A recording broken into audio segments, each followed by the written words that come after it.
In business today, three things to know. First, consumer confidence and home sales fall through the ice. How much longer can we blame the weather for lousy economic data? Then, up in smoke, a major Bitcoin exchange collapses, and with it, the confidence of the digital currency and the business of being a drug lord. Say hello to my little friend. Does the arrest of Mexico's top cartel boss have drug lords on the run? We'll speak with a man who worked for one undercover. Arise Exchange starts now.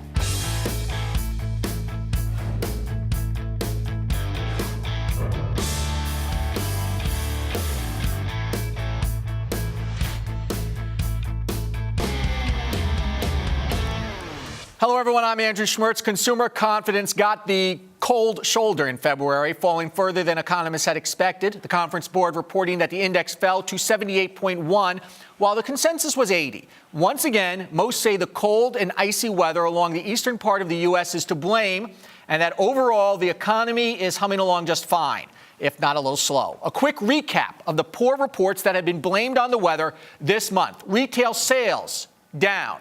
Existing home sales down. Factory production in the Northeast down. Still, the markets have come roaring back in February, erasing January's sell-off. Let's take a look at how they closed out on Tuesday. A sell-off a little bit, moderately lower for the Dow Jones Industrial Average, down 27.23 to 16,179. The S&P 500 backing off its record high from yesterday to 1845.12, and the Nasdaq down a little more than 5 to 42.87. Taking a look at top stocks we're watching today. Walt Disney rolling out plans to boost its digital sales by announcing the launch of Disney Movies Anywhere. The new Disney service allows viewers to buy and watch Disney, Pixar, and Marvel films online and then store them in the cloud. Disney closing down $0.50 to 80.21. Home Depot says the extreme winter weather to blame for its weak fourth quarter sales. The home improvement giant says overall sales fell 3% to $17.7 billion. Net earnings coming in just above $1 billion, or 73 cents a share. That compares to 68 cents a share a year earlier. Home Depot up $2.89 to 80.76. And cell phone carrier T-Mobile's total revenue for the fourth quarter grew 2.1% from the previous quarter to finish at $6.8 billion, while service revenues grew 0.6% to end 2013 at just over $5 billion. T-Mobile closing at 30.47. Taking a look at commodities, gold up to 13.41, and oil backing off a little bit to 102.3. Tony Dwyer is U.S. portfolio strategist with Canaccord Genuity. Tony, welcome back to Arise Exchange. It's good to be here, Andrew. So do you think, looking at January and February, that the correction, if you want to call it that, in January is over now, and we're setting the stage up nicely for the first quarter? I think you're setting the stage nicely for the rest of the year. I don't know if it's in the next 2 weeks or in the next 2 months. Typically, how you judge whether a correction's over is if you get it oversold enough, which it's not, or if you make a new high, which it hasn't. So we're kind of in a trader's no man's land. But fundamentally, the backdrop, despite the lead-in, is kind of favorable. Okay. Like, for example, the consumer confidence number was below expectation. So on the surface, that sounds awful. Mm-hmm. There's two sides of the consumer confidence number. There's the present situation index, how you feel now, right, and the future's expectations is how you're going to feel in the future. The how you feel now went up. It actually was a very good number. That's what correlates to economic activity. Is how you feel right now, because you're spending money right now. That's right. If you feel okay, you'll spend the money now. And people are generally pessimistic about the future, maybe because of the weather's getting human nature, right? Exactly. I mean, I haven't talked to anybody that's not in a funk that lives on the East Coast. Well, that's an interesting point. Let's talk about the weather for a moment, because we talk about it every day. Can we continue to blame these numbers a little bit on the weather? You think it's an accurate Definitely. Analysis? I'm not doing what I would normally do, although I'm getting stir crazy and I can't wait to get out and spend. But let's take it on the surface. Say whether it's the weather or not isn't relevant. The trajectory of the numbers, like Home Depot's numbers, they're still up versus a year ago.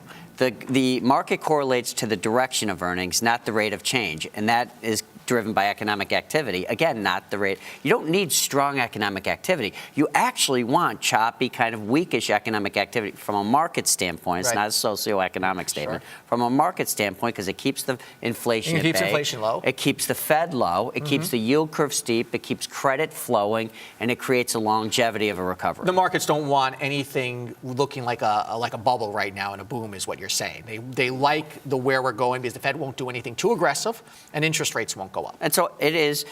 It's what we've been saying for 3 years. We are in an unbelievable investment time frame for equities, and the returns have proven that. And the reason is we know that the Fed is not moving.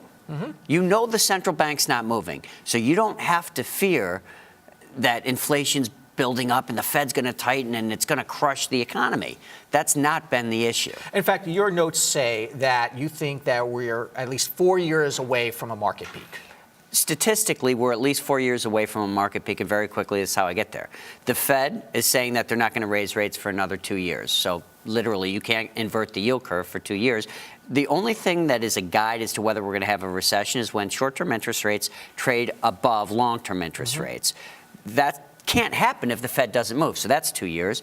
It'll take at least a year for the Fed to raise rates enough to invert the curve, and the median inversion is about 15 months.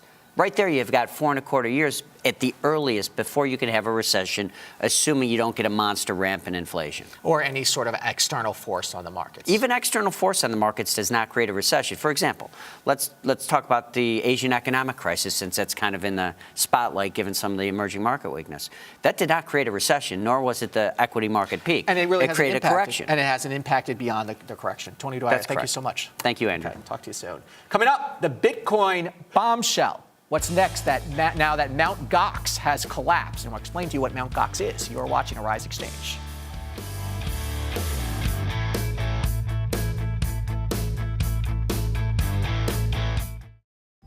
Because we live in a global, interconnected world, business news no longer stops when the markets close on Wall Street. And what we've discovered over the past few years of the financial crisis is that events and news that happen even in the smallest countries impact the United States and the world at large. As we bring together experts and analysts and thought leaders and CEOs and companies across many industries to not only provide the macroeconomic view, but news everyday people can use.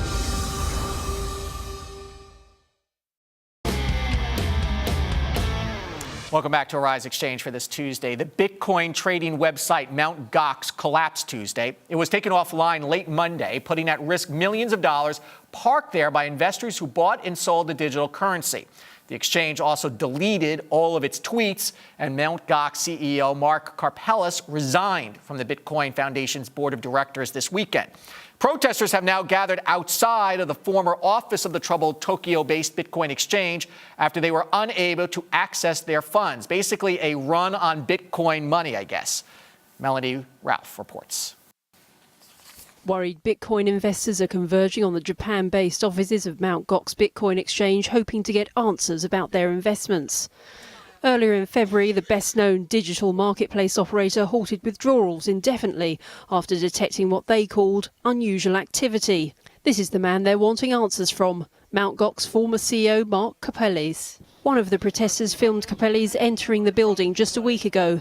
This investor flew from London to find out what's happened to his $300,000 Bitcoin holdings. I came because a lot of my money was tied up here and I wasn't getting any answers in the UK.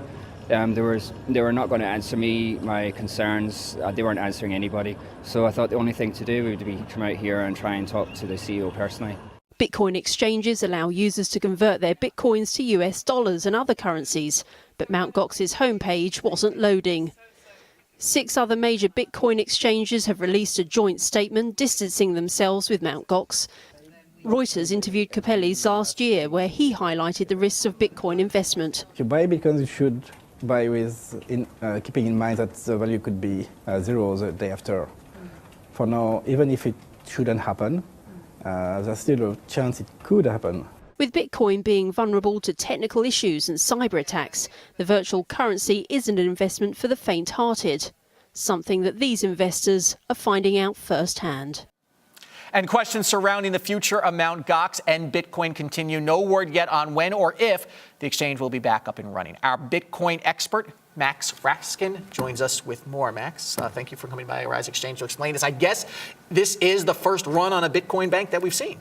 Yeah, so this is really Mt. Gox has been a mainstay of the Bitcoin community, but you've seen it go down and that the amount of volume that's traded at Mt. Gox is less and less because the community sort of responded and people knew that it wasn't necessarily the most trustworthy place. So it used to be 50% more of the ecosystem. Now it's at 6% of the ecosystem. So explain to us what Mt. Gox is. Is it a traditional sort of, quote, bank where they're holding money? So they are holding money, but the way to think about them is more as an exchange. So just like you want to exchange euros for dollars or yen for dollars, you open up an account at a place where other people want to exchange euro and yen for the other thing that you want.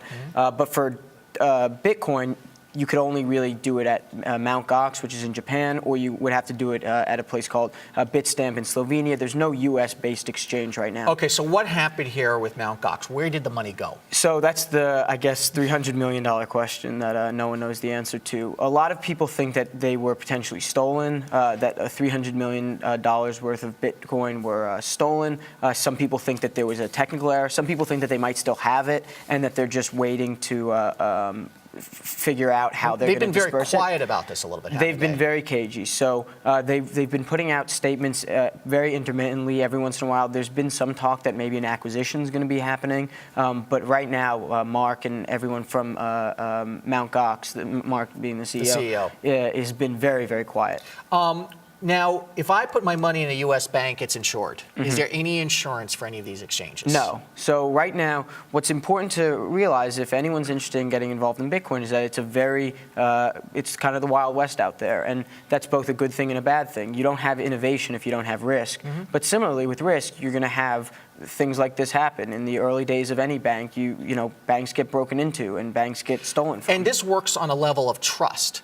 So how did Mt. Gox make its reputation, and then how did it unravel so quickly? Well, so in the beginning, it's funny, Mt. Gox stands for Magic the Gathering Online Exchange. They originally traded game cards. Maybe that should be your first. Exactly. So they started by trading cards. Yeah, so they started by trading cards. And in the early days of the community, they were trusted. But as lots of institutional money has started to pour in, you start to see people demand higher levels of scrutiny. And so a lot of people in the community are saying that the demise of Gox is actually a good thing, and it doesn't actually impeach Bitcoin. The one thing that's interesting about this entire thing is that nothing has happened to Bitcoin underlying. This is just like if you give a gold bar to a bank, and that the gold bar is? It still exists. Yeah, the gold bar could get stolen. One final question, and we have about 30 seconds. Second Market, which is a online trading firm here in the United States, is getting into this business. Will that help provide some credibility here if U.S. companies get involved? Yes, so that's exactly what politicians and regulators, Ben Lawsky, the superintendent for financial services, is going to be very keen on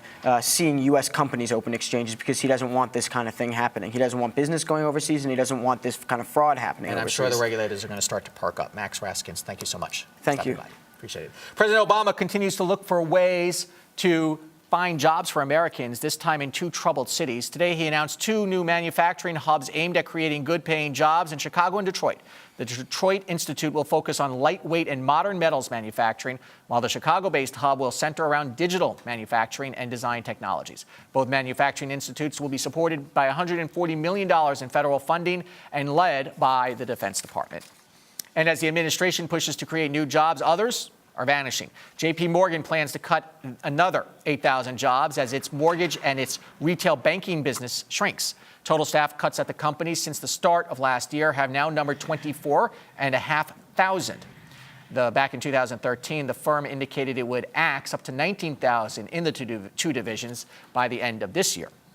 And at IBM, employees are bracing themselves for a round of layoffs to begin tomorrow. That's according to one of the unions for employees. Although no one knows exactly how many people IBM will lay off, some Wall Street analysts estimate the tech giant will cut at least 13,000 heads worldwide. Netflix, back in the news, inking a deal to pay Comcast for faster video delivery, may now need to do the same with AT&T and Verizon. Both broadband providers say they are in discussions with Netflix to establish a more direct connection between their networks. A similar arrangement to the Comcast deal will ensure that Netflix customers get trouble-free access to its streaming movies and TV shows. And the person behind the Goldman Sachs elevator Twitter persona has been unmasked. Turns out the tweets weren't coming from inside Goldman Sachs elevator, but from Texas. Today, New York Times reporter Andrew Ross Sorkin exposed 34-year-old former bond executive John LaFerve. as the account's creator, who, by the way, never even worked for the firm. Lefebvre told the paper he was surprised it took so long to uncover his identity. He also said many of the comments were from true stories that he's collected over the years. His @GS Elevator account attracted a lot of attention over the past 3 years, offering a mix of insider gossip and deal talk to its 650,000 followers. A California billionaire is about to spend somewhere in the neighborhood of $100 million on ad campaigns in this year's midterm elections, focusing on one issue only, climate change. Retired financier Tom Steyer is at work raising roughly $50 million to pair with another $50 million of his own money to bankroll his next-gen climate action group. It would put the climate-focused organization on the same playing field as the conservative political network overseen by the Koch brothers. To talk more about this newest wave of single-issue super PACs, as they're called, is Sarah Briner, research director at the Center of Responsive Politics. Sarah, good afternoon. Good afternoon. All right, so first, give me an overview of how this sort of super PAC works, collects money, and are there any regulations overseeing it? Yes, there are definitely regulations overseeing super PACs. Super PACs are allowed to receive unlimited sums of money from individuals, from corporations, and they're allowed to spend that money on what are called independent expenditures, so advertisements, phone banks, supporting or opposing candidates. The restriction is that they can't coordinate with the candidates that they're supporting, and they have to disclose their donors. And that's the rub. And they can't funnel the money directly to individual candidates, correct? No, they can't. That's illegal. So this comes after the Supreme Court Citizen Union case, correct, where it struck down various campaign finance laws that would have limited this? Citizens United, yes. Citizens United. These have started sort of coming into preponderance since that Supreme Court decision. Okay, so we had heard about the Koch brothers and all of the conservative action. Is this sort of the Democratic side sort of getting into this business now and trying to compete on a level playing field? I think that Democrats have started making inroads in this area, if you can call it that. Although the Democrats have never been out of politics. I mean, union activity has been important to the political process for decades. This is just a new way that allows for individual, oftentimes millionaires, to support causes and candidates they believe in. And Steyer is one of the first but not the only Democrats who are really sort of entering the scene full throttle. It sort of, we all agree, it sort of feels yucky when all of this money is attached to a specific issue, whether it's on the left or whether it's on the right. But it's nothing really new in American politics. And doesn't it sort of compete in some ways against, public figures who own media properties who could control some of the conversation? What I'm trying to say is what exactly is wrong with it, if you think there's anything wrong with it? The organization I work for doesn't take an opinion about whether or not it's right or wrong. I think that it's just one way that people who have a lot of money and want to see political change can try to influence the system, particularly now, given that traditional means of influence don't really seem to be having much of an effect on the political process. Yeah, let me ask you this, Sarah. I guess, 10, 15 years ago, you would buy a lot of advertising to help, facilitate your message and help support organizations. Has social media given more of a voice then to people who cannot afford this type of expenditures?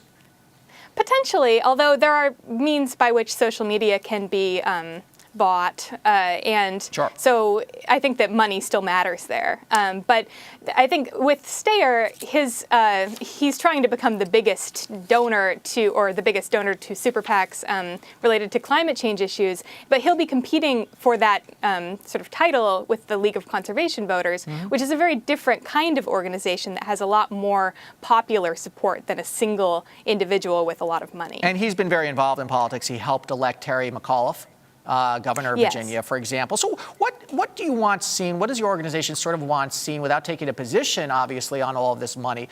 What should be done here? We're talking transparency to some extent, right?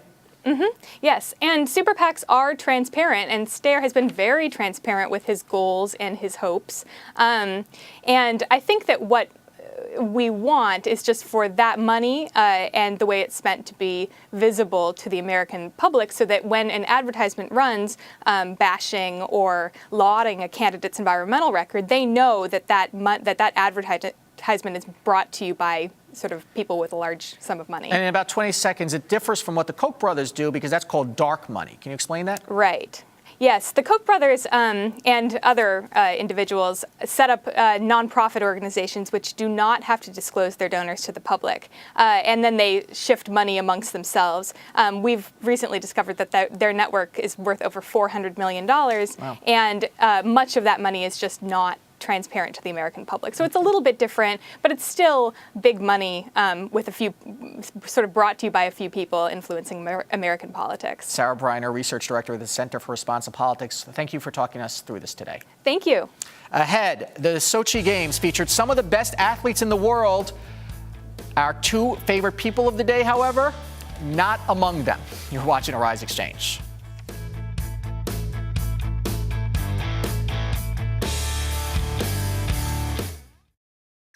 The great thing about Arise Entertainment 360 is that we cover the 360 of entertainment, food, fashion, lifestyle, culture. We're able to cover it all. And the thing I love most about the show is we're able to do a stunning combination of high and low. So we can talk about Rihanna on the red carpet, but we can also speak about high art with people like Sanford Biggers and Hank Willis. We actually spend quality time with our guests and we really get to know them. It's really intriguing because we get a 360 look at our guests.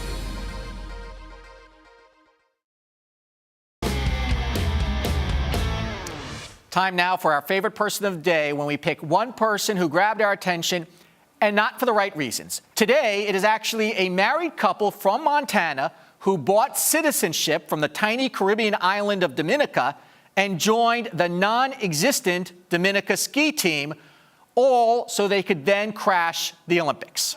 Here's the story. At the Olympics, one cross-country ski team stood out, not because they were any good, but because they apparently appeared to pull off a great Olympic hoax. Gary D. Silvestri and Angelica Marone carried the Dominica flag at the Sochi Olympics, even though Gary is from Staten Island, New York, and the couple lives in Montana. So how did they end up as the only two people on the Dominica Winter Olympics team? Well, they bought their way on. The couple deposited $175,000 into a Dominica bank, and in return, they were given Dominica citizenship. Then they traveled to Sochi as the ski representatives of the island nation. Prior to the first event, the 48-year-old Marone pulled out saying she was injured. The 47-year-old D. Silvestri actually tried to compete beginning the 15K cross-country ski event, but he only made it a few hundred meters before quitting. So what were their athletic qualifications to begin with? Well, NBC's Olympic website says D. Silvestri was a two-time state wrestling champion and, quote, rode for a national championship team at Georgetown University. But according to an investigation by the website Deadspin, there appears little evidence to support either claim. As for his wife, it turns out she may have been involved in an earlier and much more serious fraud. When she was an executive with Fiat, she was named as a person who allegedly tried to bribe officials of the World Skiing Championship by offering 2 new cars in exchange for their votes for Italy to host the Games. As for what the country of Dominica says, it actually has an official Olympics office. And a spokesperson told Deadspin that he didn't know if the country would celebrate the couple's achievements in any way. He also didn't know if the couple intends to even visit the country. And so Olympians Gary D. Silvestri and Angelica Marone are our favorite couple of the day. There they are. They look great out there. Next, where drug lords invest their money and how they're rolling out all the tricks to avoid police capture. You're watching Arise XChange.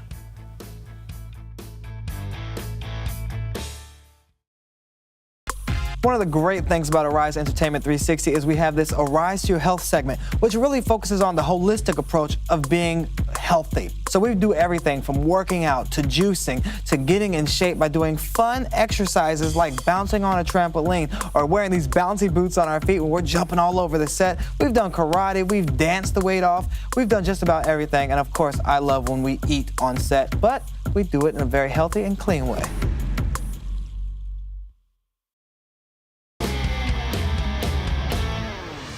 The arrest this week of reported Mexican drug lord Joaquin El Chapo Guzman is the latest in a long line of kingpins in the illicit drug trade taken down by authorities in recent years.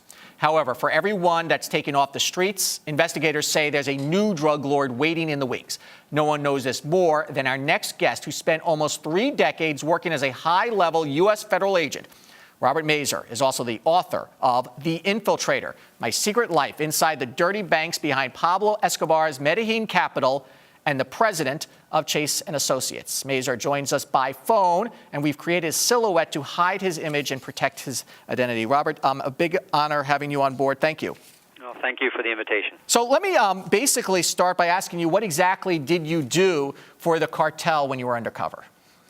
Well, after putting together a sophisticated front as a mob-connected, Italian-American connected, corrupt businessman, I slowly worked my way up within the chain of command of the Medellin cartel, ultimately dealing with many of the people who reported directly to Pablo Escobar. I was a money launderer on their behalf. Not only did I launder money, I wound up investing money for them. And I had a mortgage brokerage business, an investment company, a brokerage firm with a seat on the New York Stock Exchange, and other businesses that provided a believable front for me. So over a period of years, not only did I do that, I became a conduit for them to what was then the 7th largest privately held bank in the world, the Bank of Credit and Commerce International, a bank with an insatiable appetite for deposits from the underworld. Interesting. And acted as a conduit for them in opening accounts and allowing the bank to move money all over the world. Well, let me ask you this. Basically, you were sort of a financial advisor to the cartel. Where did they like to invest their money? And I imagine some of that would be so-called legitimate investments. Quite a bit of it was legitimate investments. They did not like to use their own money in their illegal activities. For example, on a drug deal, major drug movement, a ton or more of cocaine at a time. Normally, they would offer investors, people interested in investing, the opportunity to give them money. In a period of 45 days, you could get 2 to 3 times the value of your money back. But, with respect to their own money, they did not like taking risks whatsoever. I thought that there might be an interest on their part to put money in the brokerage in our brokerage firm and with the New York Stock Exchange, but they considered the U.S.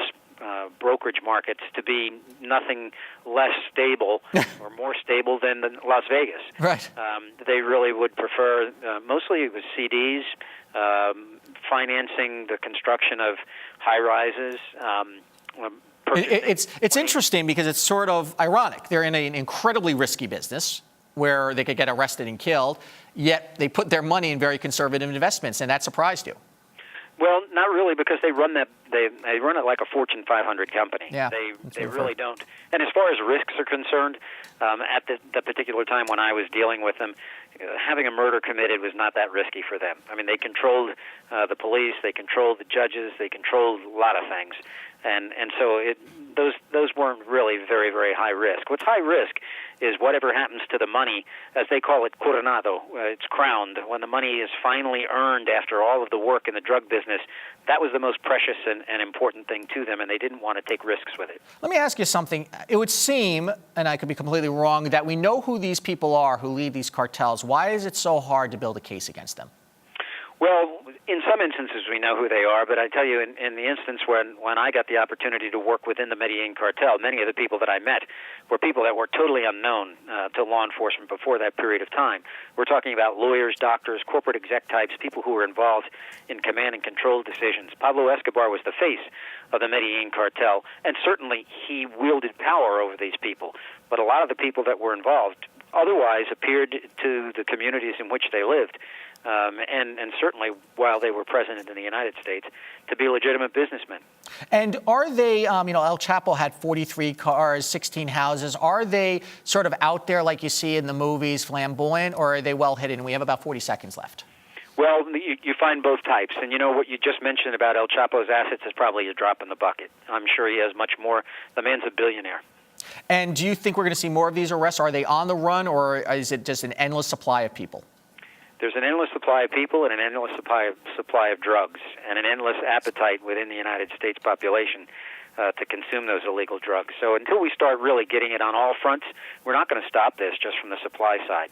We truly need to make a genuine investment in education and treatment. And until we start doing that in a much more aggressive... It's always going to come down to demand. And the demand, and you'll end the supply. Robert Mazur, we're out of time, but I really appreciate your thoughts today. It's fascinating. You're welcome. Coming up this week on XChange, college spending. We take a look at how to get the biggest return on your investment and how to avoid some costly pitfalls. Taking a look at the markets, a down day for Wall Street. S&P 500 backing off its record high. I'm Andrew Schmertz. Thanks for watching Arise XChange.